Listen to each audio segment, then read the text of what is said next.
Good morning. Good morning.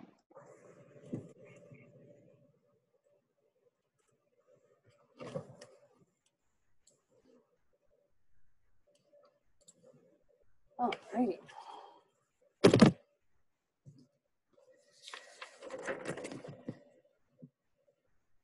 Just realized my clock in the other room is a little fast. I thought I was going to be late, but I'm actually a minute early. So, hey, I'll take it.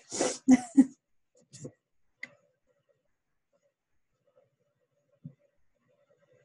right. I'm just going to call up participant view so I can take quick attendance.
All righty.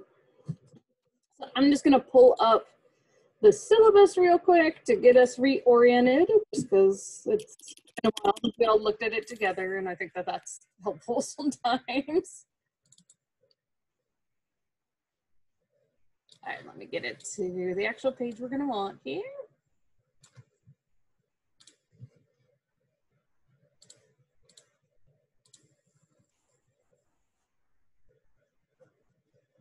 There we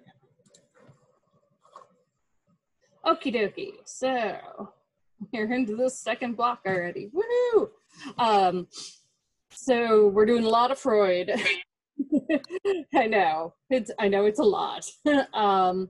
But I've tried to jam this into 3 days before. It just never works. It may mean on Friday we end a little early. I don't think anyone would be like super sad about that, right? But I gave it 4 days this time because I was forever having to like readjust the schedule. So I figured, we'll just do it. So for next Monday, you have your next section you'll read, and it's just one reading. It's just Freud. So we'll talk about that. And then we'll talk about post-Freudian theory as well. That's a shorter lecture. But then we have 2 days of discussion about that because there's a lot of really good readings in the thesis books related to that. So exam 2 is about a month after exam 1, which obviously sounds like a long time, but as we know is not, right? Like, I feel like the semester is going really fast for some reason, which is bizarre because I really expected it to drag. So I am just reopening. Oh, how helpful. It remembers where I left off. Thank you, PowerPoint. Thank you very much. Okay. So any questions about stuff coming up? You don't have any extra assignments or anything. All your assignments will be in class. So no extra assignments until we get to the end of the semester when you all are doing the reacting to the past. So we have a while. But anyone have questions about anything going on?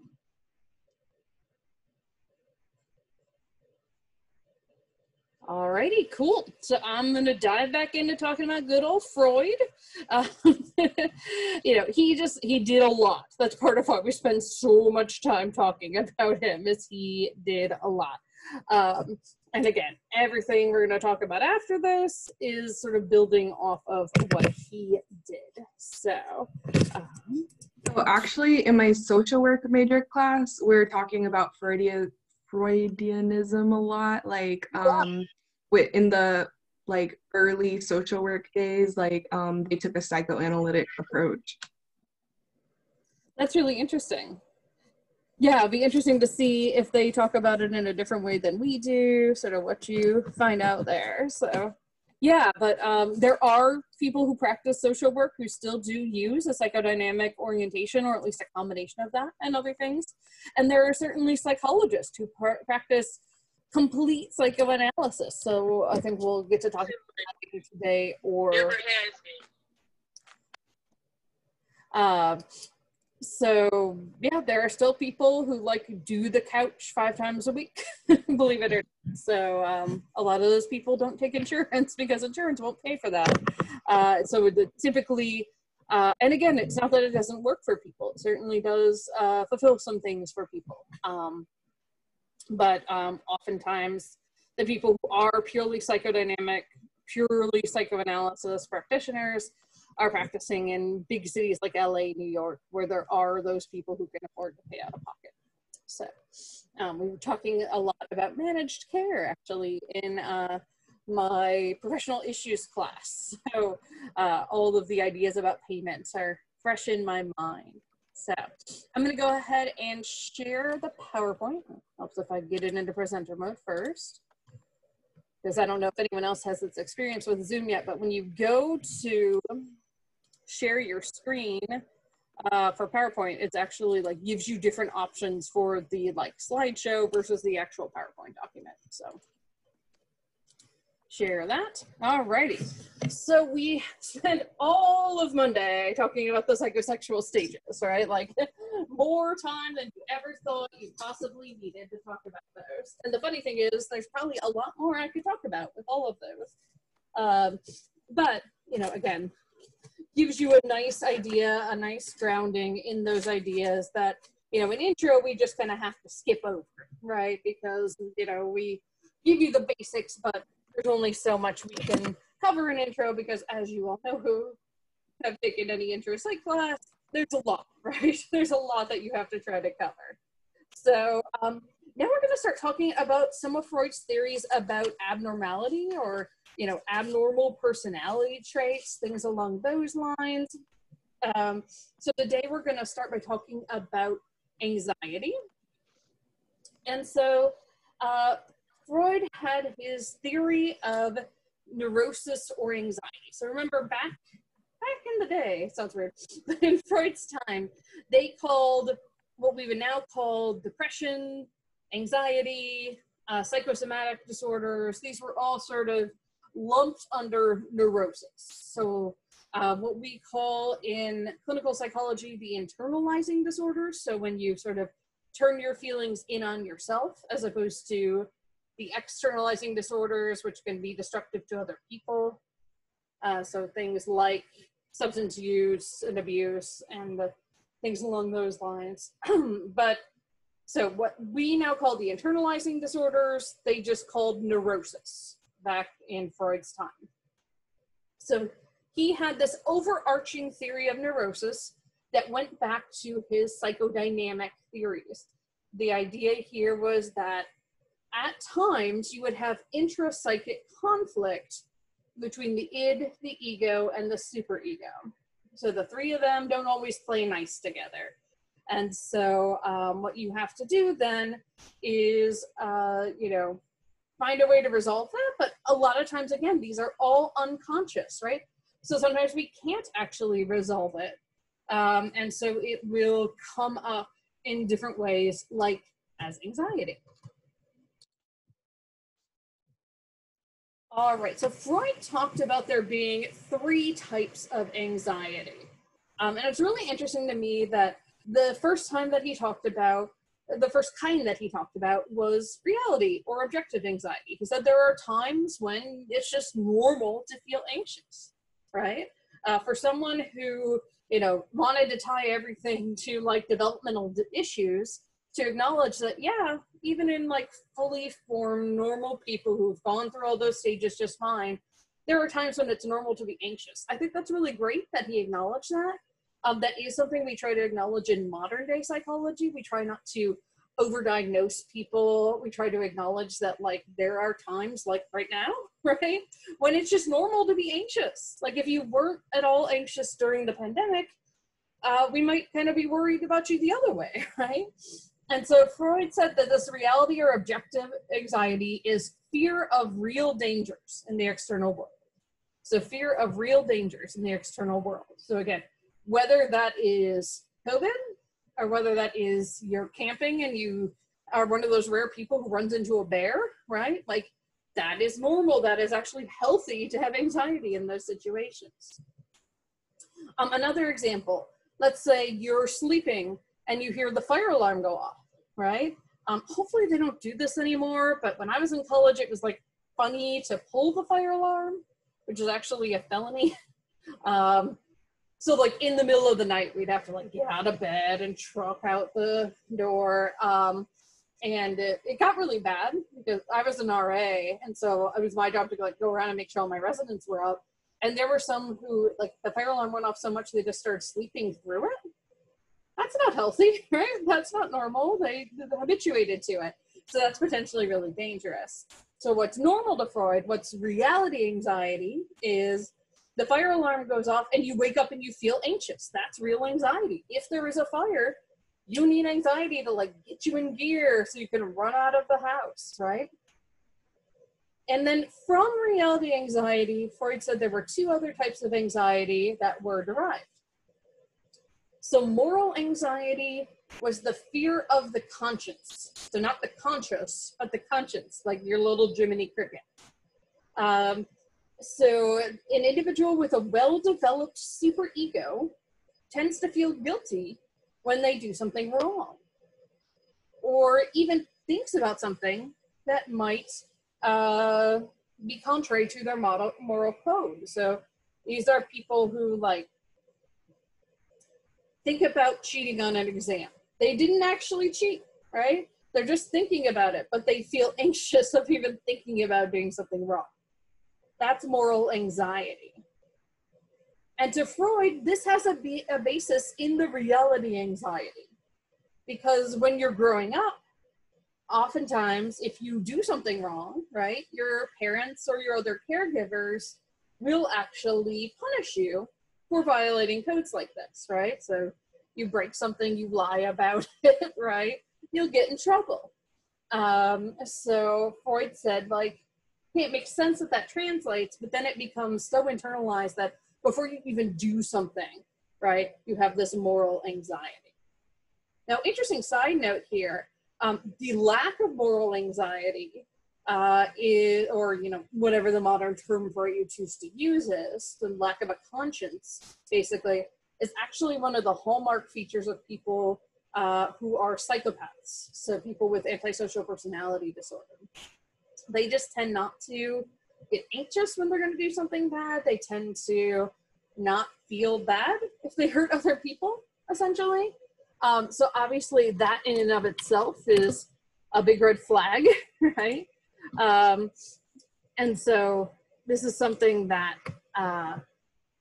we as psychologists are aware of. If we're talking to a client who doesn't seem to show these things, we need to kind of keep an eye out for the other symptoms of antisocial personality disorder. There's also what Freud called neurotic anxiety. And this is really what Freud ended up working with the most. So this is the fear that your id instincts will get out of control and cause you to do something for which you will be punished. So this has a basis in reality as well, because parents or other caregivers may have punished the child for impulsive actions. And a lot of these sort of id things that go on, right, are taboo in society as a whole, right? So like you can't just walk up in the calf and like dive over the counter and eat all the food you want, even before COVID times, right? You know, you can't just go and have sex with everybody without asking for their consent, right? And so there are real social consequences as well that people fear here. So to Freud, anxiety in general is a state of unpleasant tension it acts as a signal of impending danger. It signals to the ego that it must take appropriate measures to reduce that tension. So the ego should take measures to reduce the tension. If the ego doesn't, the danger may increase to the point where the ego is actually overthrown by the id. Typically, the ego can handle anxiety with some realistic measures. It just sort of balances out the forces. But if it can't, it can resort to unrealistic measures. And this is where you might get maladjustment, you get problems in personality. And this is also where defense mechanisms kick in. So we'll talk about defense mechanisms over the next few slides. So how does this all fit together? How does this idea of anxiety and the id and the ego and the superego tie into those psychosexual stages? How does this all come together for Freud? Well, he said, you know, if the child exhibits some sort of sexual or aggressive impulse, right? The kid is, again, touching themselves. They don't necessarily know it's masturbation. They just know it feels good, right? Or acting out against a sibling. Then the child tends to be punished for those impulses. Those sexual or aggressive impulses may be strongly punished and blocked by extreme external dangers or threats. So intense parental punishment, you know, we could think of corporal punishment, but we can also think of things like the withdrawal of love by parents, right? Like, I don't love this person you're being right now, or something along those lines. There's a certain amount of frustration and anxiety that comes into play here, and this is where the reality anxiety starts to emerge, right? Oh, there is an actual real case where if I do something, I can get punished for it. The child may become afraid that his or her impulses will lead to the loss of parental love. And in time, he or she may begin to fear those impulses. Therefore, they'll start to try to repress them. So these unacceptable impulses become repressed. So repression is essentially, if we think of that iceberg diagram we looked at a couple days ago, how, you know, you only kind of see a part of what's going on in the mind. Repression is pushing anything unpleasant or any of these urges back down under the water, basically, out of your conscious mind. And to be honest, repression can work for some things and for a short amount of time, but it's really hard to just keep pushing things down, right? And so that can become really problematic over time. So unless the impulses are expressed in some acceptable form, they become pent up and increasingly difficult to repress. So later, you'll have a partial breakdown of the repression, and that's where the neurotic anxiety comes out. This signals that the repression, all those repressed impulses are starting to break through. If we think about, again, sort of that screen door, right? It might get a hole, it might start to just creak open so stuff can filter through. If they are expressed, if this neurotic anxiety comes out, if the impulses start to break through that repression, they usually will be expressed in some sort of disguised or symbolic form, right? So for Freud, this might be they come out in your dreams, right? It might be they come out as hysteria, which was some sort of physical manifestation of this psychic battle. So, you know, he treated women who had like numbness or paralysis in an arm that wasn't physiological. It was caused by psychological stress. One of his most famous cases, Anna O, probably Anna O actually.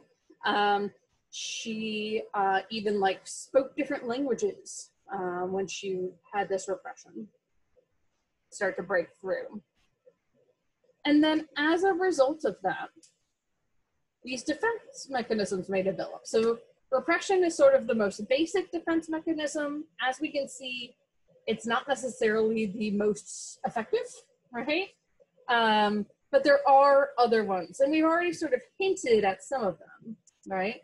So we've talked about fixation. We've talked about sort of these psychic soldiers getting stuck at one of the psychosexual stages of development. So Erich Fromm, who is a psychodynamic theorist, said the neurotic lives today as if it were yesterday. The idea is that at least part of your psychic energy is stuck at one of these other stages, fixation. So like the really shallow understanding that I think we tend to teach at the intro level is that you're just like all stuck there. But the way Freud truly articulated it is that it was just part of you was stuck there and you tended to revert to it in times of stress, essentially. So this occurs when the conflict at those stages are not successfully resolved. So if you think of the Erikson conflicts at each of those stages, and there's a certain amount of frustration and anxiety associated with each developmental stage that you have to navigate. If the frustration and anxiety is proportional to the amount of gratification you get at that stage, then things are fine and the individual tends to move on to the next developmental stage until they reach the genital, and according to Freud, they're fully developed, they're good. Puberty, right? Again, other theorists said, no, even Erikson himself, you keep developing throughout your life. So if the amount of frustration and anxiety is not proportional, so you're either getting to the gratification, you're either getting way too much gratification or way too much frustration and anxiety, then that's where normal growth may be temporarily halted. And that's where you may have fixation. So fixation occurs under two different conditions. The individual received too little gratification during a stage of development. So they're essentially, the idea was they're sort of afraid to move on to the next stage. So a psychoanalytic view of anorexia nervosa, for example, which is an eating disorder where people purposely eat very small amounts of calories because they're concerned about things like weight and shape. So Freud and other people after him thought that it occurred in response to too little gratification during the oral stage. Again, a theory, an interesting thought, certainly not the mainstream idea of what causes anorexia nervosa in this day and age. However, Freud said it's also a problem if people receive too much gratification. So if you get too much gratification during the developmental stage, there's little or no motivation to move on. You're kind of like, I'm good here, right? Like, I don't need to, why don't I have to go through any conflict? I'm good, right? So the idea was that either could be problematic, that you want to strive for this balance, right? But of course, there's no manual as a parent or even as a person to figure out how to get that balance. So if you're fixated at a stage, things have gone wrong.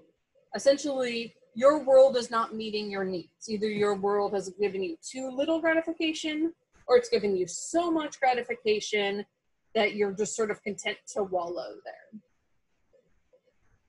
So for example, the idea is that oral fixation may be linked to things like smoking, alcoholism. You see this little cartoon in the corner, or, things like pacifiers. So I think I mentioned on Monday that, chewing on your nails, chewing on a pen, those types of ideas were supposed to be related to oral fixation. So the idea is that you then, especially in times of stress, might act kind of like a 1-year-old. So you might be really insecure. You might sort of leech on to relationships and be really dependent on your partner.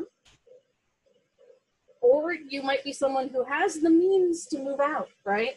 But like never leaves home. I'm not talking about, the millennials who, just can't get a job so they can prefer into the apartment.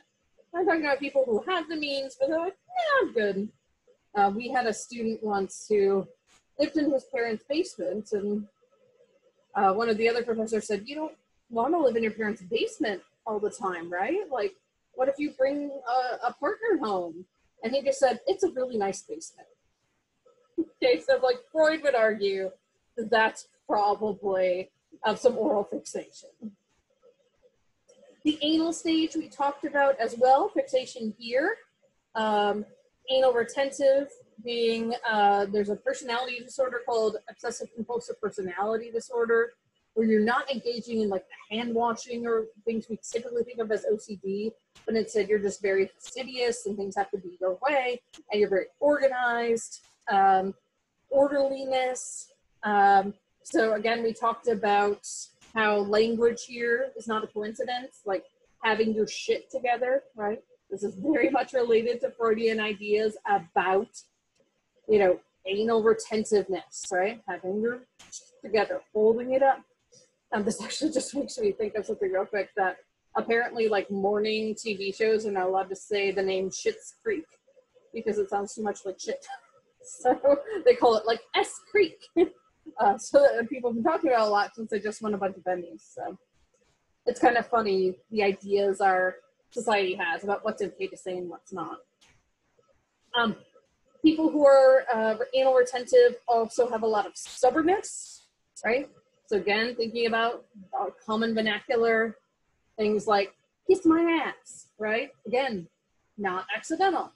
All sort of ties back to these Freudian ideas in our psyche, right? It's not something we consciously say, well, like, oh, I'm stuck at the anal stage, I'm going to say this. It just all ties in. And again, if you look at that handout, which I emailed to y'all the other day and is posted on Blackboard and not the best form ever, you know, you can see some of these other things that come in. You know, if you get stuck at the phallic stage, this is where you would see those hysterias, paraphilias, phobias as well. So these people tend to be daring, seductive, vain, right? And like sometimes that seems fine, but other times it's obviously very problematic, right? And again, hysteria is a lot of the patients that Freud treated. So I think that's one of the reasons he was so obsessed with the Oedipal complex and the phallic stage in general, because it was his explanation for these patients that he saw. He saw largely upper middle class to upper class women who were experiencing symptoms of hysteria. All right, so we mentioned defense mechanisms. We've touched on a couple of them, but I want to walk you through a bunch more. And side note on this, we'll talk about this next week, but Freud himself just kind of like came up with these and never fleshed them out. It's actually his daughter, Anna Freud, who was the one who really articulated it. So she was also a psychoanalyst. She was really his intellectual heir, despite him really trying to make some man. His intellectual heir, it really was Anna. All right, so in terms of defense mechanisms, so we've talked about repression. This is the process of preventing things that are unacceptable from coming into conscious awareness. So that might be id impulses or urges, right? It might be unacceptable thoughts or feelings that we have, right? And to Freud and early psychoanalysts, repression really was the forerunner of all other forms of defense mechanisms. Essentially, if you're using repression, you get to avoid anxiety because you essentially never become aware of the conflict. And there are elements of this that play into modern theories about anxiety. So a lot of modern theories about anxiety really focus on this avoidance part, that people avoid what they're anxious about because it's reinforcing in some way, because you don't have to experience that negative emotion or that negative physical feeling that you get when you get anxious. So essentially, repression and ideas about it have kind of made their way into modern ideas, but in different articulated ways. So the characteristic here is you're blind with your desires and consciousness. And, you know, an example might be you're unaware of a deep-seated anger, maybe towards someone else, right? And it might come out in lots of weird ways. All right, so denial is just refusing to believe reality, refusing to believe anything's wrong with you. Something in the environment made you do it, right? Or there's another explanation. So part of denial can be failure to accept responsibility. And these things might start to show up in your daydreams and fantasies, essentially like how things might have been. So, you know, people who are diagnosed with an illness may be unwilling to admit it, or people who hear a loved one has gotten really sick or passed away, right? Might be in denial. No, that didn't happen. Are you sure you didn't get it wrong? Things along those lines. I think I've told you all that I struggled with postpartum depression and anxiety after I gave birth to twins. This is really common, unfortunately, for women. I still go to a support group, mostly honestly to support the other women, but get some support for myself there too. And last night we had a new member, and she was talking about how she'd been in denial, and we were all in denial. And I told the story of sitting there crying my eyes out, talking to my parents and saying, I really have to watch myself for postpartum depression. And just as a psychologist, even not being aware of the fact that clearly I was already there, right? That is something that is a clear example of denial, right? I was able to get help. I got medication, therapy, and the support group, and it was great. Reaction formation is where you express an impulse by doing its opposite.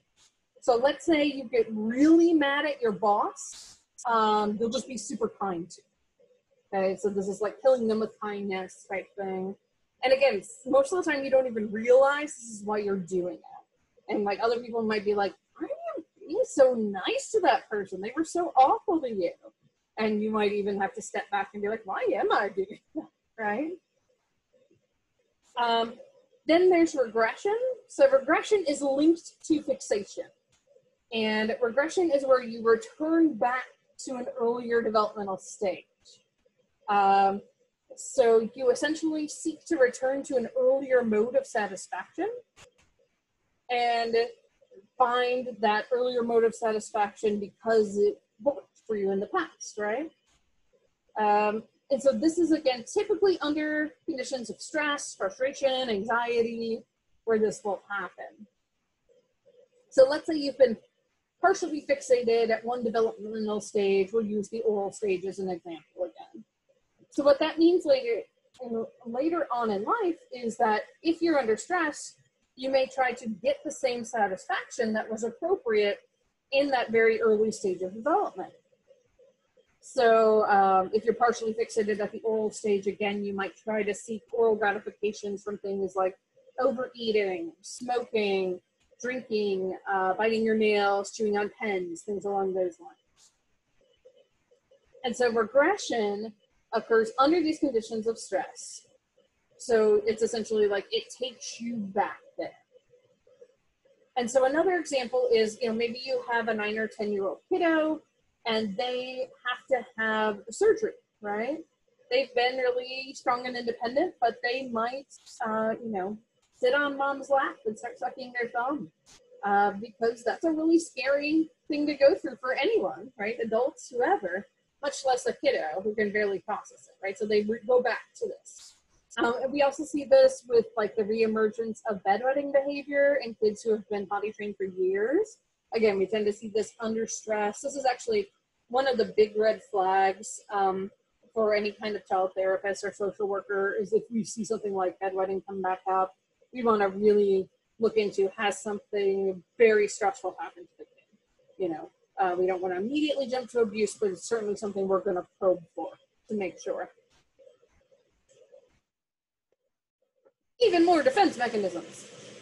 So rationalization is just what it sounds like. You just try to rationalize it away. So you are trying to deal with an emotion intellectually. to avoid experiencing that emotion. This is really common amongst the educated, so people with college degrees, probably folks like yourself who are in the process of getting college degrees, we just try to explain everything away instead of, you know, dealing with and experiencing that emotion. So, you know, making excuses like everybody does it, so why should I feel guilty? Or, you know, I just did that because X, Y, Z, and B, and like clearly it's tied to this. And, you know, I read in my class the other day that, right? And again, rather than like letting yourself experience whatever emotion you should probably be letting yourself experience. That avoidance of emotion is a big thing for people, especially negative emotion. Displacement is essentially where it dominoes. So you have a bad day. Maybe your boss reamed you over the coals. You go home and you yell at your partner, even though you're not upset with your partner at all. You're upset because you had a bad day and because of what your boss did. But you feel like you can't act out against your boss. You can't yell against your boss. You want to keep your job. So instead you take it out on your poor partner who had nothing to do with it, right? And so then your partner is going to be really upset, right? Like, why are they yelling at me? I didn't do anything. And so then maybe their anger gets displaced onto a kiddo that you have, right? And then the kiddo's like, what the heck, right? And so then maybe the kiddo yells at the dog, right? Like, why are you doing that, Rover? Stop, right? So now we have this whole domino effect because, you know, the person at work just didn't feel like they could yell at their boss or there was any way to get it out. And again, it's not something they're purposely doing. It's not like they're like, I'm going to go home and give my partner what for, right? It is just, it's got to come out some way. And so it comes out in this unacceptable way. So again, it's outside of conscious awareness, not done deliberately. And it's satisfying an impulse with a substitute object. You know, the extreme would be, you know, you jump right to the dog and rather than yell at it, you kick it, right? Like, no animal abuse, right? Or you abuse your partner or your child. Again, not acceptable in any way, shape, or form. Find better ways to get what you need. Projection is one we talk a lot about in the therapeutic context. So this is where we see traits or desires in others that we find upsetting in ourselves. So this is sort of a false consensus effect where we tend to assume that others are similar to us. So again, kind of think about a little bit like the fundamental attribution error, but almost like flipping it. So like, other people are like me. They think the way I think, right? So for example, extroverts think that everyone else is extroverted, and then they don't understand why they're trying to talk to someone at a party and they're like, yeah, right? Kind of sneaky off because that person's an introvert. So this is having false ideas about unflattering traits in other people. So you attribute an unconscious impulse, attitude, or behavior to another. So a thief who thinks everyone's trying to steal from them. We see this, unfortunately, a lot in our society for things like racism. I'm not a racist, you're a racist, right? Rather than people like taking responsibility for their, you know, wrongly held beliefs. And then probably the most positive, if we can say that, defense mechanism is sublimation. So sublimation is the most adaptive defense mechanism.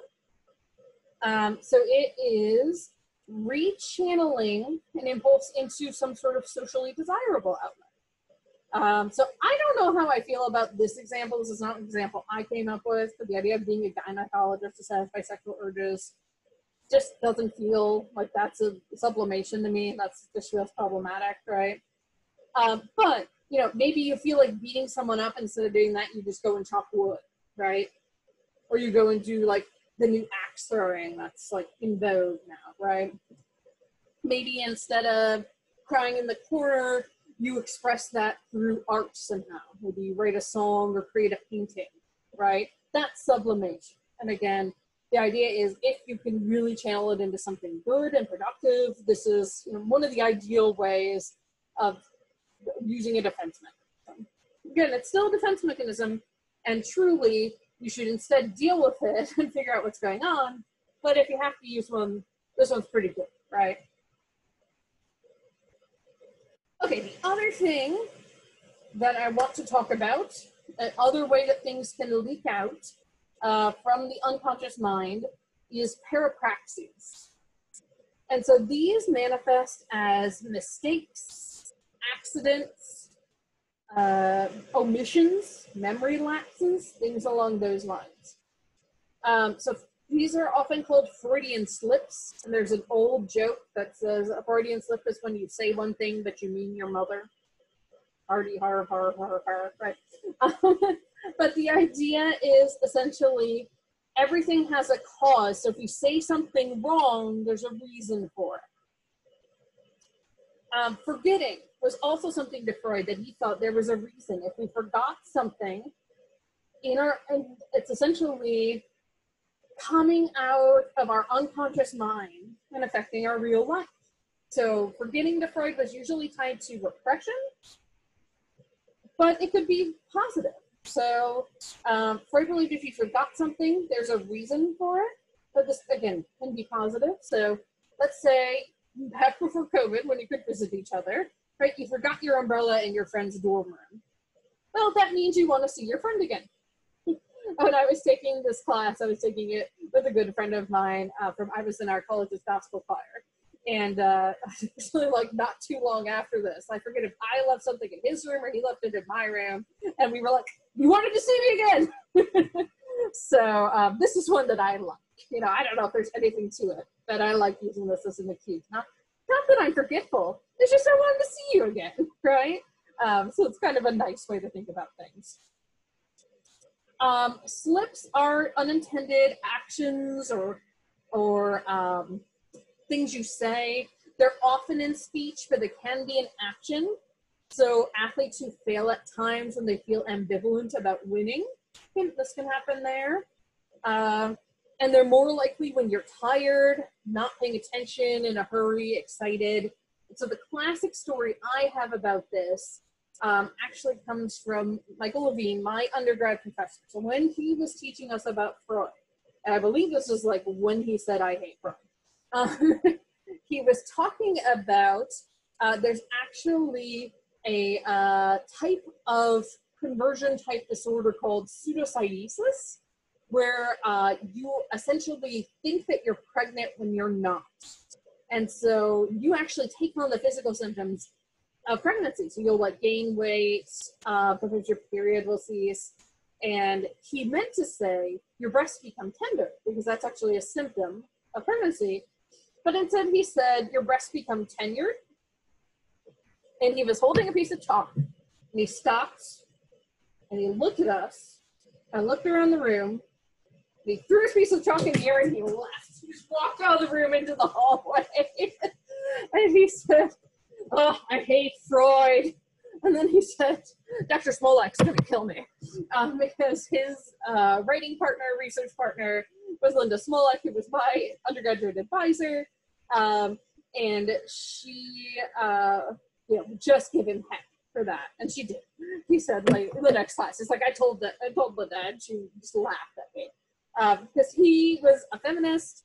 He clearly thought that, he had no sort of weird thoughts about women in academia, but he might have. And we have ways to get at stuff like that now, which is really interesting. So you can do something called the implicit attitudes test. You can Google it and do it through Harvard, actually. And my cognitive professor in undergrad was a woman in, one of the harder science aspects of psychology. And she took one about women in science and found out she had some biases against women in science. She's like, I never thought I would, but apparently I do. So things can come through as slips was Freud's idea. But Freud also talked about how things could come out as humor. So he said that humor was good, and it's often a forbidden impulse that's expressed in a controlled manner. And in fact, many therapists since Freud have really advocated for use of humor in the therapy room. Albert Ellis, who we'll talk about, really believed in using humor. Beck used humor, and a lot of modern psychologists will do that as well. So Freud, though, differentiated between good jokes and bad jokes. He said good jokes is where surprise is used to let otherwise problematic thoughts and impulses be enjoyed without causing anxiety. So these allow forbidden impulses to be released. And I don't think we would consider these good jokes today, because Freud thought that this is how we let like sexist or racist ideas come out, right? Like clearly none of us would say like, that's a good joke today. But to Freud, this was like why we would sometimes laugh at those jokes, even if we don't think they're funny. But bad jokes to Freud is where there's not a forbidden impulse. It's way too direct to be surprising, and it can be too sensitive of an area. And the forbidden impulse means that a person is not suppressing aggressive tendencies,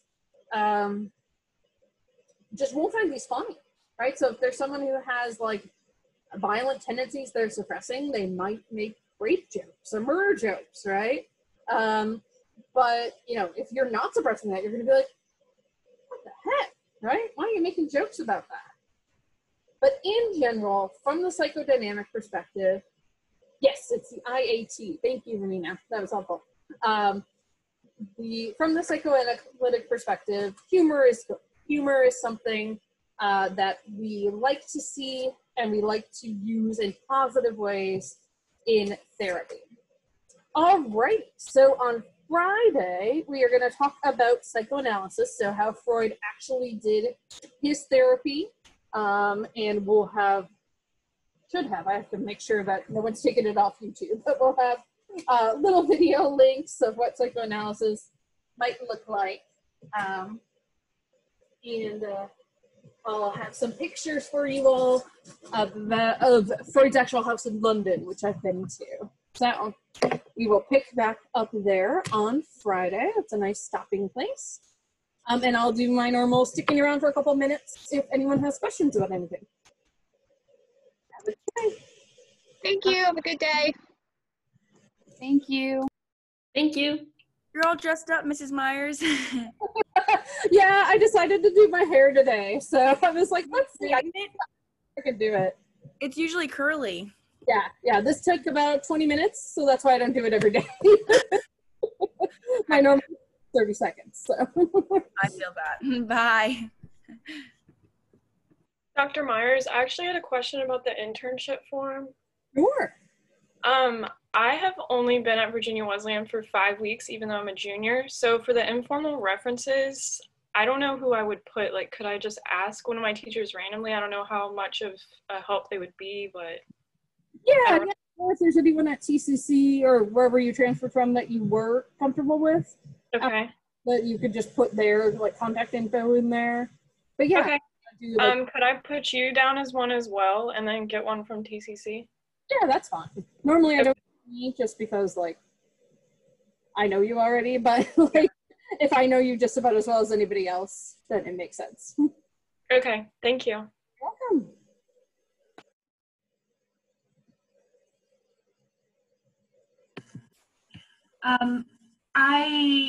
This is questions.